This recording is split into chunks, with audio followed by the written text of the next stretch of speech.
Muy buenos días, doctor Nicolás Ramos Gómez, un ilustre caleño que conserva su institucionalidad jerárquica y la memoria fotográfica de lo que es Cali. Muy buenos días. Muy buenos días, muchas gracias por la invitación para que hablemos de Santiago de Cali, ciudad precursora de la independencia. Bueno, Cali tiene hoy un legado en la Sociedad de Mejoras Públicas de Cali. Hernán Martínez Atizabal le donó a la Sociedad de Mejoras Públicas de la ciudad donde usted es un presidente honorario, para llamarlo de alguna manera, una casa histórica. Háblenos de las casas históricas que hoy tiene la ciudad de Cali. Entonces, Cali era el 1 de enero de 1900 una población de solo 12.200 habitantes. Comenzó y dependía, y era una parroquia y un municipio de la gobernación del Cauca, con sede en Popayán. Cali se comenzó a transformar cuando en 1910 se creó el departamento del Valle, ¿no? Entonces ya se convirtió en capital del departamento. Y esa ciudad de 12.000 habitantes en 100 años pasó a cerca de los 3 millones de habitantes. Desafortunadamente, y lo hemos repetido muchas veces, por la falta de oficinas de verdaderas oficinas de planeación, estas ciudades se hinchan en total desorden por los 4 costados. Entonces, para la ciudad es un privilegio. Ahora que se habla de que el turismo es uno de los grandes negocios del mundo, y eso lo pueden confirmar los mexicanos y los españoles, que el turismo, lo mismo los parisienses, de que el turismo es una gran fuente de recursos para los países. Entonces, ¿qué vamos a mostrar en Cali? Entonces, en Cali, anteriores a 1800 existe la casa en orden cronológico, la hacienda de Cañas Gordas. Vamos a hablar de las casas históricas de Cali. Las casas históricas de Cali, la hacienda de Cañas Gordas. La hacienda de Cañas Gordas, en 1846, el presbítero Sánchez Vigoya la compró por 180 pesos y ya tenía trapiche. Posteriormente pasó a ser propiedad de Ruiz Calzada y luego es propiedad de los Caicedo y Cueros, ¿no? Entonces, esa es, desde el punto de vista de edad, la más antigua. Sigue en su orden la hoy casa arzobispal. Esta casa arzobispal tiene, desde el punto de vista histórico, tanto valor como la hacienda de Cañas Gordas. ¿Por qué? Porque fue construida por 3 próceres de la independencia antes de 1800 para su madre Margarita Cabal, por Miguel Cabal Barona, muerto en la batalla del Bajo Palacé, la primera batalla de la independencia de Colombia. De la independencia de Colombia, que la dieron 1080 soldados de las ciudades confederadas del Valle y 120 que mandó de Bogotá la Junta Central de Gobierno. Hay que recordar también, para que la historia no lo olvide, que Cali habló 17 días antes de autodeterminación que Bogotá, el 3 de julio de 1810. Grito de independencia. O grito de la independencia, ¿no? Y así el doctor Miguel Pey, vicepresidente de la Junta de Bogotá, le mandó una carta y le dijo: ustedes son los primeros. Entonces Cali fue los primeros. Entonces esa casa arzobispal la construyeron, como dije antes, el capitán Miguel Cabal Barona, muerto en la batalla del Bajo Palacé, su hermano Francisco, fusilado por los españoles en 1816 en Santa Fe de Bogotá, y Margarita, que formó parte de las mujeres que en el Guanabanal, hoy Guanabanal, derrotaron definitivamente al gobernador de Popayán, el último gobernador de Popayán, Pedro Domínguez, y mujeres sacrificaron a los 80 soldados, incluyendo a Pedro Domínguez, en la batalla del Guanabanal. Esos 3 personajes construyeron esa casa para su madre Margarita, pero tiene un valor histórico adicional. Del 2 al 22 de enero de 1822 estuvo alojado el libertador don Simón Bolívar y Palacios en su último paso por Cali. Allí aparece una placa en la casa. Allí aparece una placa en donde dice que allí se alojó el libertador. Pero el mérito de esa casa, como le dije antes, que la construyeron 3 próceres, entre ellos el primer muerto en la lucha de la independencia, Miguel Cabal Barona. En orden de antigüedad sigue la casa de Hernán Martínez Satizábal.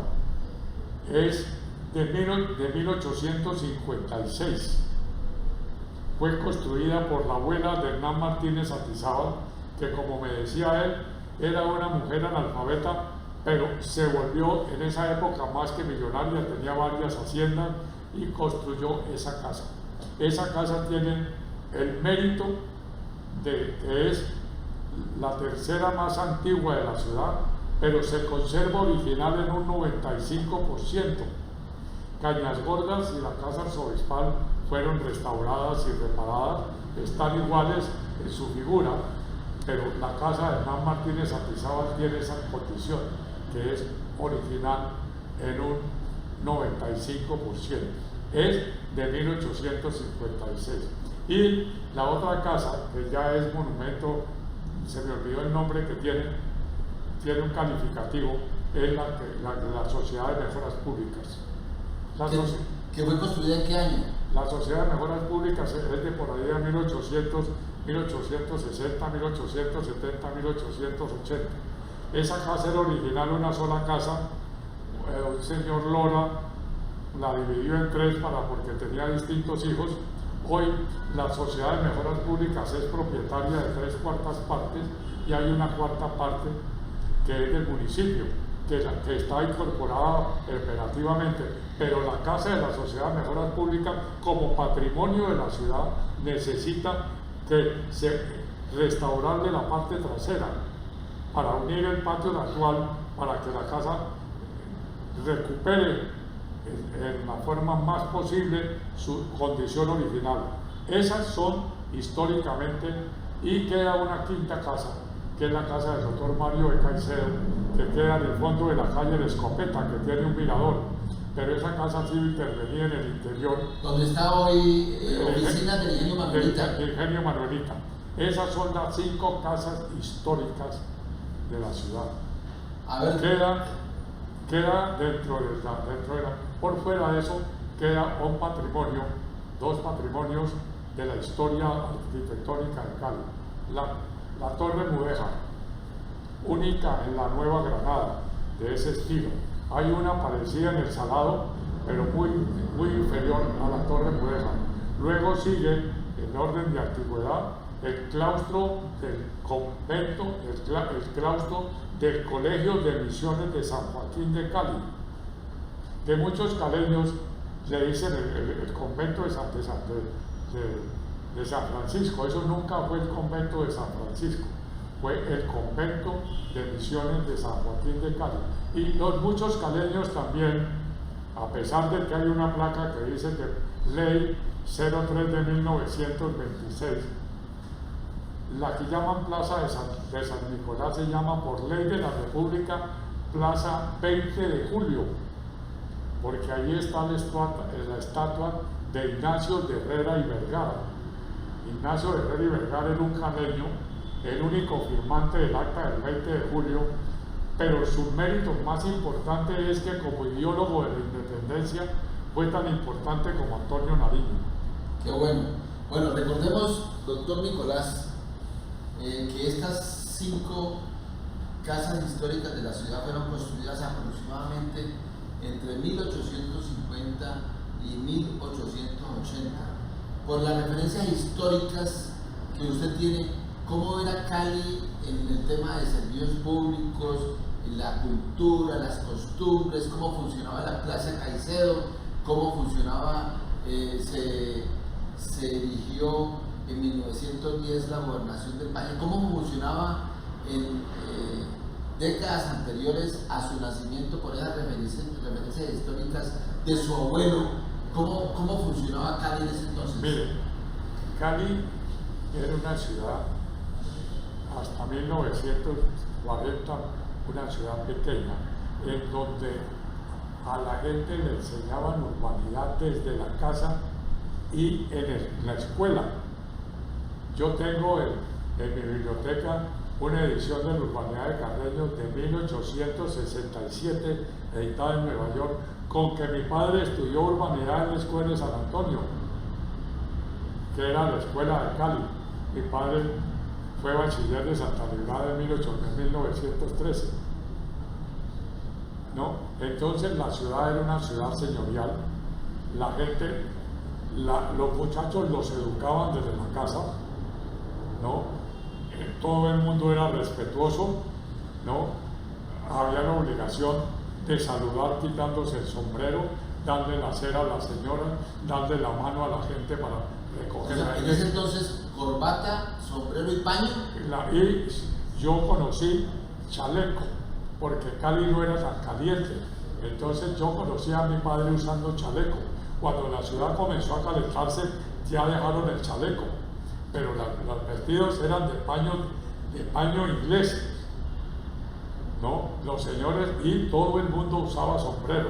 Inclusive en los almacenes, en el centro, los señores atendían, los vendedores tenían chaqueta blanca y todo el mundo andaba con chaqueta.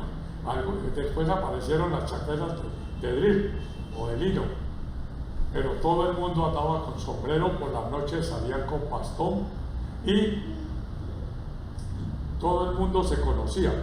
El gobernador o el alcalde iba primero al café Águila Roja, que quedaba en la esquina de la calle 11 con la carrera cuarta, ¿no? O al café El Globo, y ahí conversaba con la gente y luego caminaba para la gobernación, ¿no? Pero no habían carros blindados, ni el gobernador ni el alcalde andaban con 3 policías adelante y 4 atrás, ¿no? Y 3 carros iguales para que no se conociera. Era una ciudad totalmente diferente. Igual encontré. Bueno, pero recordemos entonces, la Cali de su abuelo y la Cali de su padre en el tema, por ejemplo, concreto, agua y alcantarillado. ¿Cómo funcionaba? Cali tuvo el primer sistema de agua sin tratar, o mejor dicho, el primer sistema hidráulico en 1928. Simultáneamente comenzó a construirse el acueducto, pero hay una fotografía muy interesante de 1886 en donde se ve la sequía que corría aquí por la carrera cuarta. La carrera cuarta es el divorcio acuorum entre el río Cali y el río Meléndez, o sea, es la zona más alta de la ciudad, por eso le llamaban el Altozano, porque es el divorcio acuorum. Entonces, por eso esa sequía que venía desde el Aguacatal, del río Cali, y le daba agua, entre otras, a la casa de Hernán Martínez. Le da agua a todo el centro de Cali. Y de esas sequías comenzaron a alimentarse las pilas de que se alimentaba la ciudad. Aquí, en el Museo de la Merced, está la pila de Crespo, la única que queda de esas pilas, que estaba en la carrera 10 con carrera 10 con calle Quinta o calle de la Chanca. Ahí la Sociedad de Mejoras Públicas hizo una réplica para los Juegos Panamericanos que dice Cali, pues, que está allí de recuerdo de la pila de Crespo. Bueno, pero el agua. Termino. En 1930, Colombia contrató no recuerdo el nombre, la construcción de la planta de tratamiento de aguas de San Antonio. Y hicieron la bocatoma de Piedra Grande por un canal abierto. Posteriormente le hicieron un túnel hasta la planta de San Antonio, que está en la cota 1080. En 1930, siendo gerente del acueducto de Cali, el doctor Joaquín Borrero Sinisterra, uno de los mayores líderes cívicos de la ciudad, promotor de la electrificación, inauguraron el acueducto. Parece que, según la historia, había una ceremonia en la plaza de Caicedo en donde mostraron que cuando abrían la llave sí salía el chorro de agua. Obviamente entre la plaza de Caicedo y el San Antonio hay deben haber alrededor de unos 100 metros de cabeza, de diferencia de nivel. Entonces, en 1930 se inauguró el acueducto, y había antes, cuando se hizo, una línea que iba hasta el Parque Rafael Uribe, donde estaba la estación del Cuerpo de Bomberos, de agua cruda, para que los tanques de los bomberos pudieran cargar agua cruda.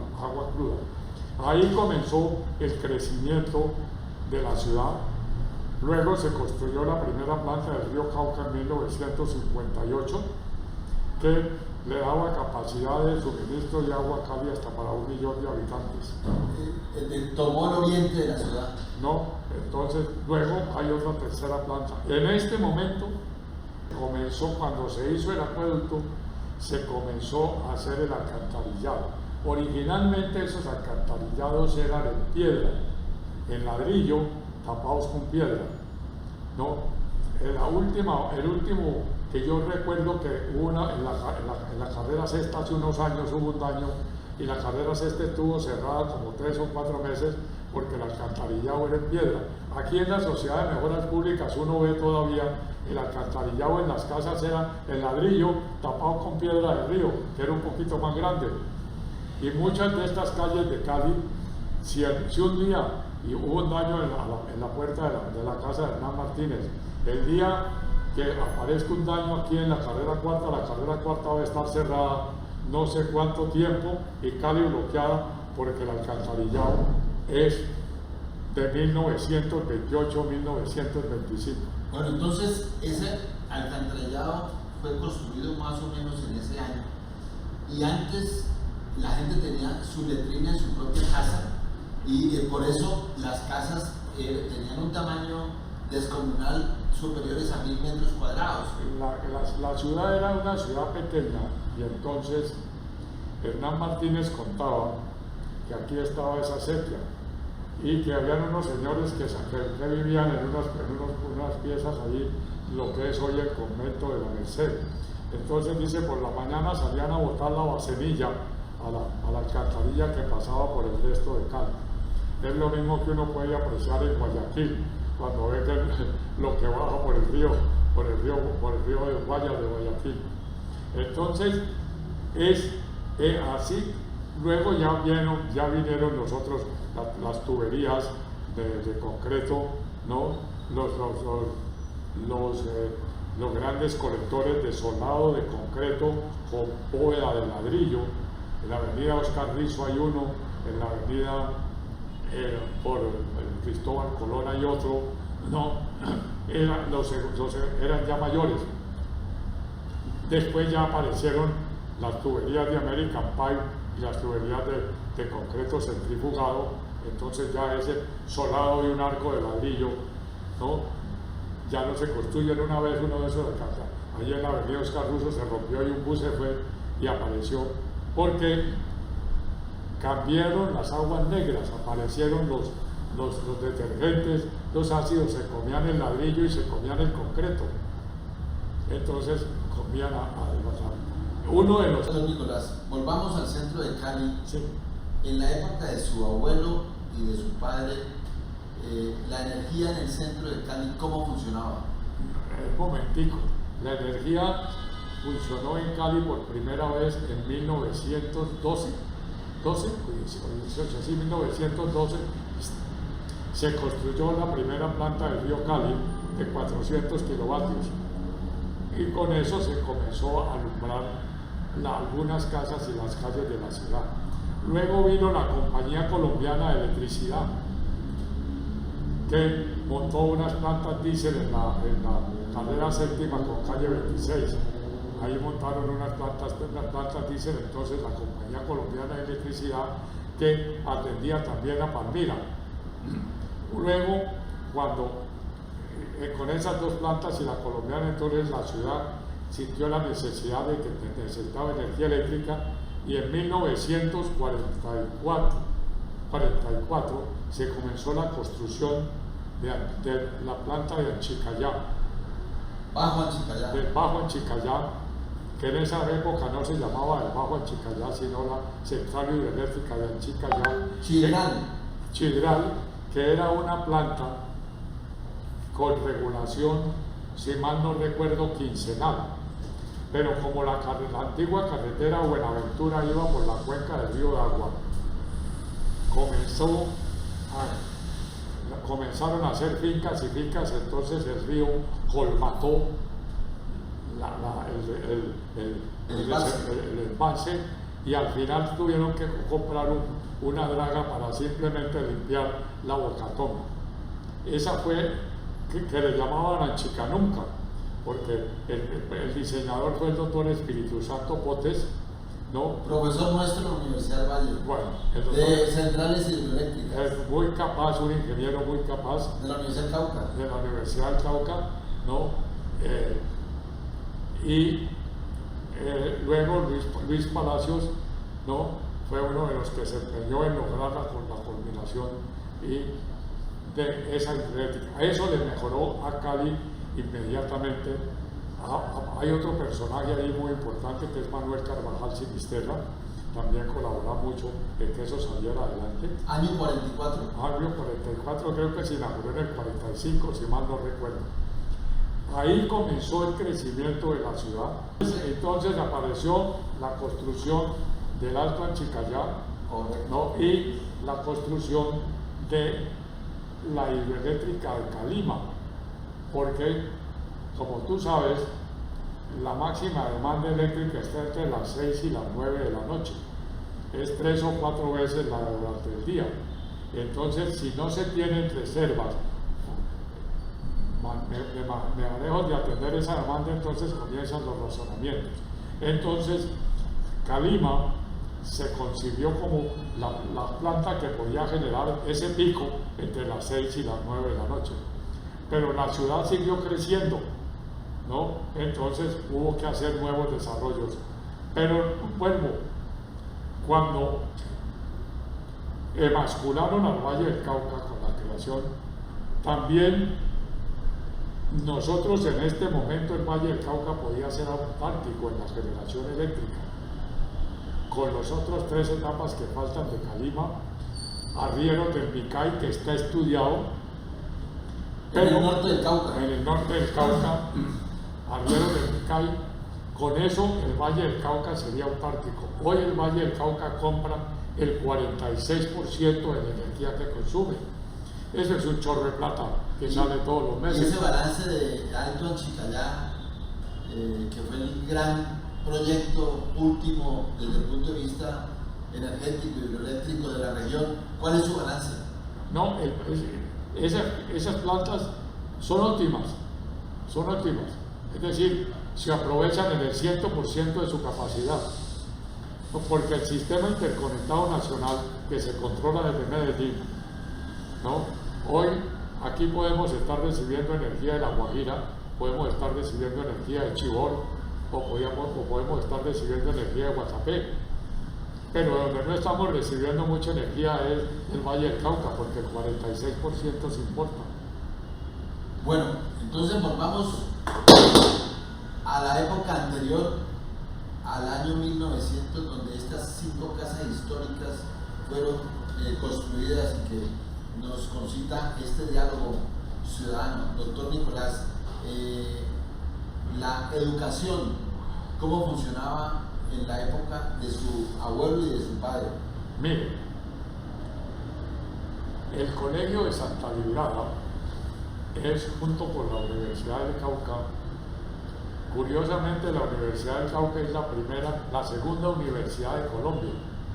La primera universidad de Colombia fue la de Santo Tomás, que fue creada por cura del Papa Inocencio X, si mal no recuerdo, ¿no? Que funcionaba en Bogotá. Entonces el general Santander creó la Universidad del Cauca y creó el Colegio de Santa Librada en Cali. Entonces el Colegio de Santa Librada comenzó a funcionar. Después el padre Severo González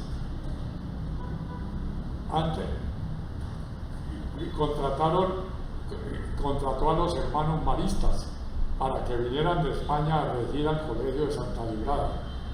Los hermanos maristas eran hermanos de la enseñanza. Ellos no son sacerdotes, sino maestros, con el brevet de enseñanza del gobierno francés. Entonces es una comunidad marista. ¿Y su ubicación era allí donde...? En el Colegio de Santa Librada.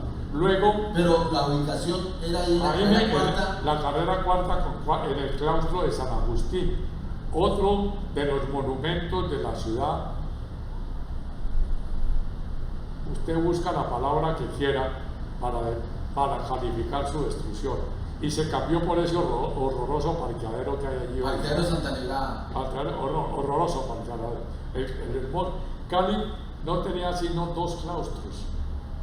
El Colegio de Misiones de San Joaquín y el de San Agustín. Todavía están las fotografías de su arquería. Entonces, teníamos Colegio Santa Librada, Colegio San Luis Gonzaga. No, entonces, después vino una misión una misión alemana, presidida por Alberto Hartmann, un gran maestro de muchos, y los hermanos maristas crearon el Colegio de Yanaconas y luego crearon el Colegio de San Luis Gonzaga.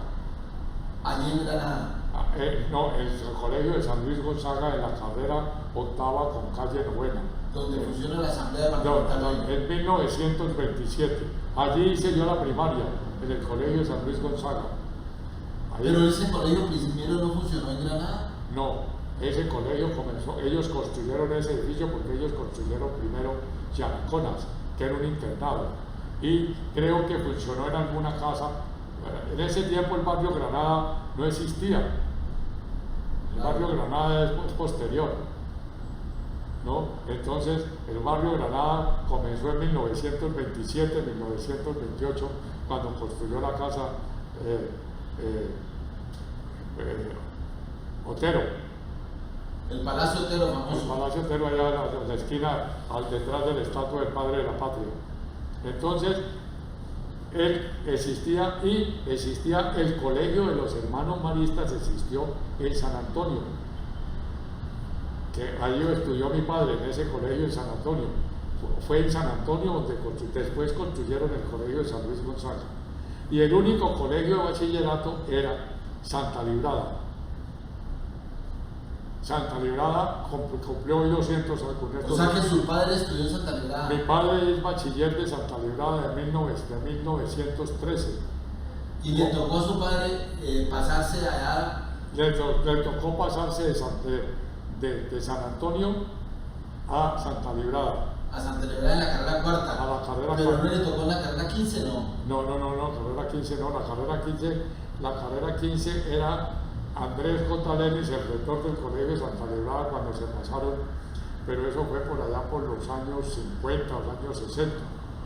Es que... Entonces, volvamos, pero solamente Santa Librada tenía universidad y no había universidad en Cali. En Cali no había universidad. La primera hubo una escuela de medicina, pero eso no duró mucho. La Universidad del Valle, como la Universidad Industrial, se creó en 1954. Don Mario Carvajal. No, el primer rector fue, dicen que Tulio Ramírez, que era de la Escuela Municipal de Artes y Oficios, por un proyecto de ordenanza de Severo Reyes Gamboa, con ponencia de mi padre. En la Asamblea del Valle se creó la Universidad Industrial del Valle, que luego se cambió a Universidad del Valle. Bueno, entonces tenemos que la oferta educativa en la época de las 5 casas históricas estaba con el epicentro del Colegio Santa Librada. Ahora tenemos... En orden fue Santa Librada, Yanaconas, San Luis, Con secundaria. con secundaria. Luego en el año 32, por allá, 32, apareció, su primer funcionamiento fue aquí, en donde estaba hoy la Sociedad de Mejoras Públicas, el Colegio Bermas. Hay una fotografía allí con el obispo Luis Adriano Díaz cuando se inauguró el Colegio Bermas ahí. Luego apareció en esta otra esquina el Liceo Belalcázar.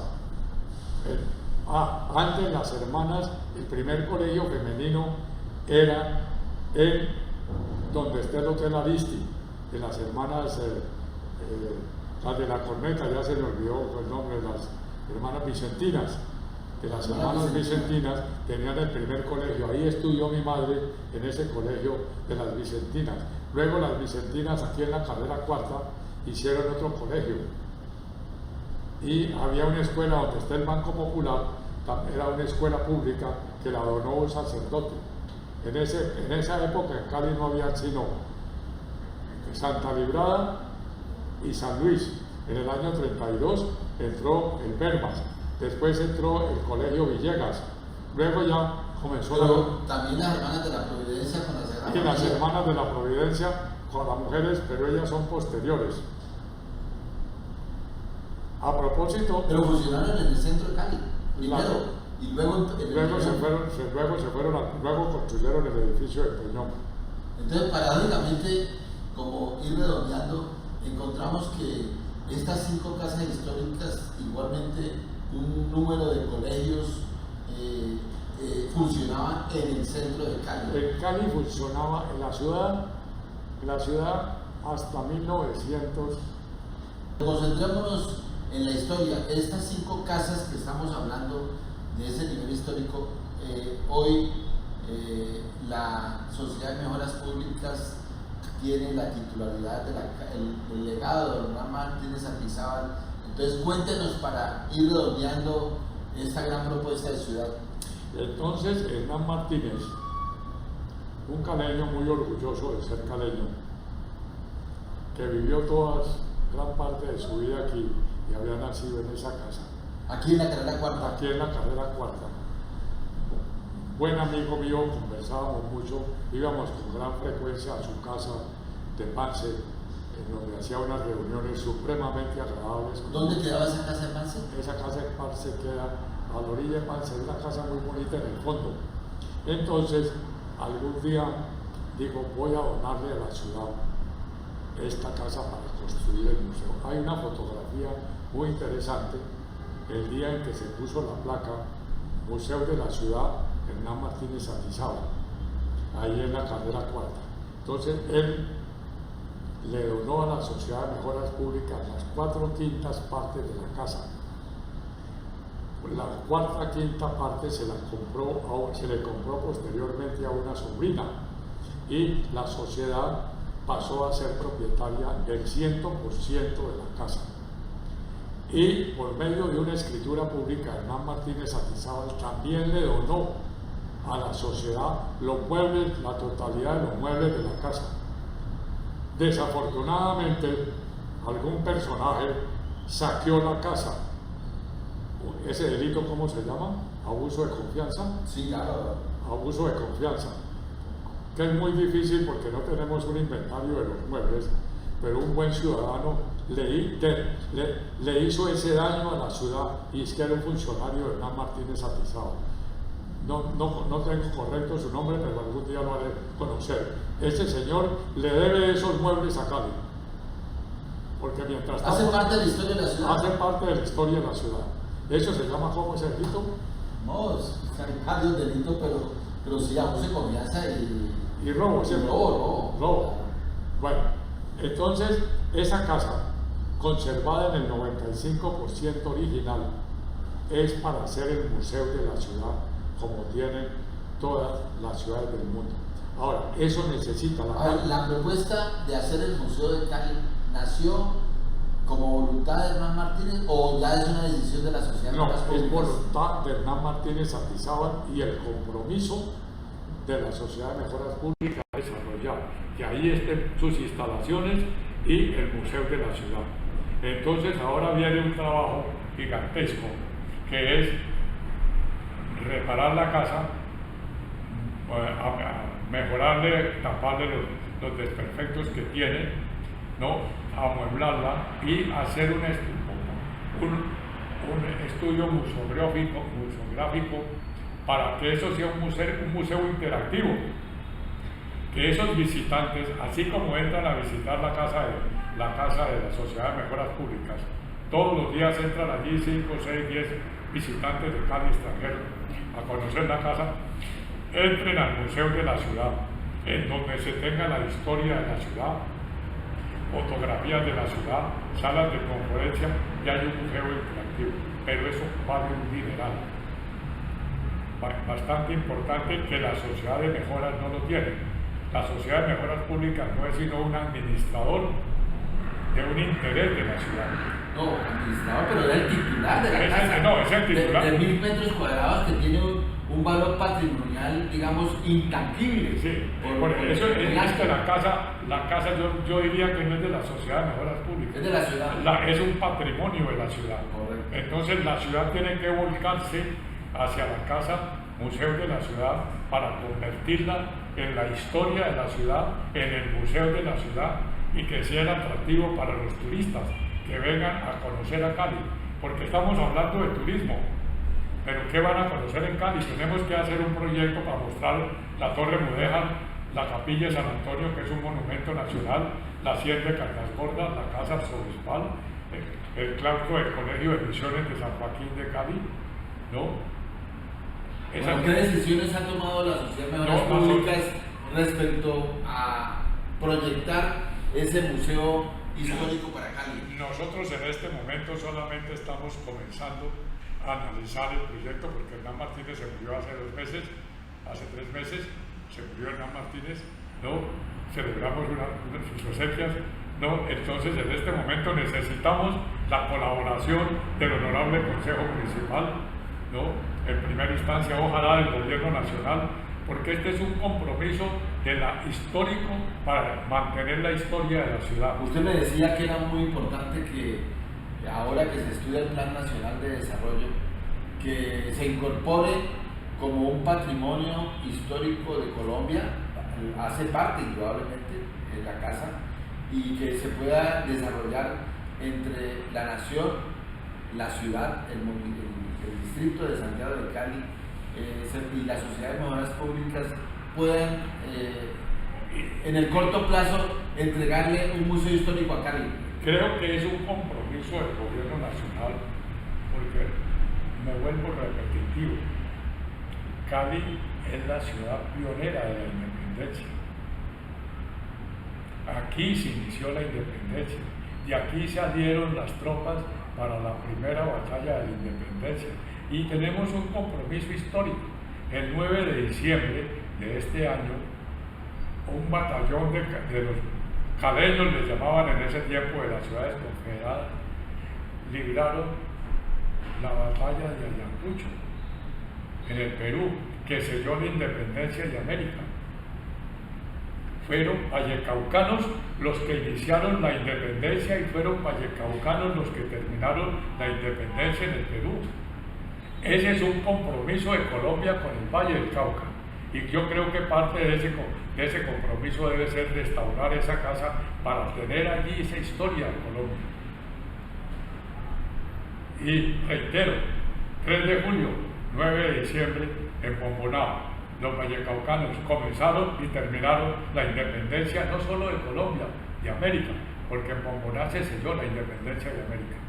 Ese es un compromiso. En un contexto histórico muy importante, la casa como museo histórico, de lo que usted precisa en 2 hechos históricos totalmente innegables en la participación de la independencia de Colombia y en la independencia de América. Sí, porque es que hay un gran pecado, como el Valle del Cauca se dedicó a mejorarse y a su productividad, y la historia la escribían en Bogotá. Entonces allá escribieron historia, durante mucho tiempo ignoraron lo que pasaba por acá, eso no les interesaba. En el libro de Navia Rubla no hablan del 3 de julio, ni hablan de la batalla del Bajo Palacén. La batalla del Bajo Palacén El Comité del Bicentenario de la Independencia Vallecaucana, que funciona en la Sociedad de Mejoras Públicas, logró organizar con toda pompa la celebración del Bajo Palacé, que queda a 12 kilómetros de Popayán. Allí hay un monumento. Ese día se hizo una ceremonia muy brillante, ¿no? Estuvo el gobernador del Cauca, vino el batallón Palacé, estuvo allí, ¿no? El departamento del Valle lo convocó con la orden de las ciudades confederadas. Entonces, el Valle del Cauca es un gran protagonista en la historia. Entonces, la casa de Hernán Martínez Santizábal, Museo de la Ciudad, Hernán Martínez Santizábal, tiene que convertirse en el guardián de la historia, no solo del Valle de Cali, de Colombia, porque reitero, la independencia comenzó en Cali con los soldados de las ciudades confederadas y se terminó el 9 de diciembre de 1822 en Ayacucho con el batallón de los caleños. O sea que eso no lo pueden olvidar los historiadores centralistas. Además hay algo que también olvidan con gran frecuencia. Allá no hablan sino de Policarpa Sarrabarrieta y Antonia Santos. Pero los españoles fusilaron en el Valle del Cauca 7 mujeres. Eso nunca habían hablado. En las batallas por la independencia. En las batallas por la independencia, así lo que comenté antes, Margarita Garrido, Margarita Cabal Barona, derrotó al último gobernador con las mujeres, 800 hombres los derrotó allí en el Guanabanal. Allí hay que hacerles un gran monumento también, allí en el Guanabanal de esas mujeres. Afortunadamente ya el Comité del Bicentenario de Toro ya le pusieron una placa a las 2 toresanas, en Palmira también y en Santander de Quilichao también, a las mujeres que fusilaron los españoles en el Valle del Cauca, porque es que esas guerras no le hicieron solo los hombres, las mujeres eran lo que hoy se llama el batallón logístico, ¿no? Las enfermeras, las cocineras, ¿no? Bueno, doctor Nicolás, usted ha tenido un aporte muy histórico muy importante a Cali, a Colombia, a América, es encontrar cómo hay un hito para celebrar hacia adelante como un legado histórico en el epicentro de la casa de Hernán Martínez, en la historia que involucra dos aspectos muy importantes de la independencia de Colombia y de la independencia de América. La verdad, muchas gracias en estos diálogos de Cali Escribe en el desarrollo histórico de la ciudad de Cali. Con el mayor gusto, en lo que yo pueda servir, sigo sirviendo. Todavía tenemos que seguir conservando el patrimonio de la ciudad, como el edificio del Colegio de la Sagrada Familia, que debe conservarse su identidad original. Muchas gracias, doctor. No, con el mayor gusto.